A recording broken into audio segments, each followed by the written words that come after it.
అల్లూరి జిల్లా కొయ్యూరు మండలం రేవళ్లు పంచాయతీలోని రేవళ్లు కాలనీ, శాంతి నగరం గ్రామంలో 10 లక్షల రూపాయలతో కూడిన 300 మీటర్ల సీసీ రోడ్డు నిర్మాణానికి రాష్ట్ర ప్రధాన కార్యదర్శి మాజీ జీసీసీ చైర్మన్ ఎంవివి ప్రసాద్ చేతుల మీదుగా ప్రారంభించడం జరిగింది.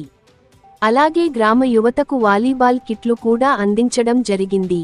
ఈ కార్యక్రమంలో కూటమి నాయకులు మేడిబోయిన చిన్న, రేవళ్లు పంచాయతీ సర్పంచ్ జనుమూరి వెంకటలక్ష్మి, కొయ్యూరు సర్పంచ్ మాకాడ బాలరాజు, ఐటీడీపీ ఇన్ఛార్జ్ కురుజు శ్రీనుబాబు, ప్రధాన కార్యదర్శి తోట దొరబాబు, మేడిపోయిన సత్తిబాబు, మట్టపర్తి అప్పలరాజు, బేతాల అప్పారావు, స్వామి, బాచి, పద్మ, పండు, కాంట్రాక్టర్ జలుమూరు చంద్ర, జలుమూరు త్రిమూర్తులు, విఆర్పి బెన్నమ్మ, గ్రామస్తులు పాల్గొన్నారు.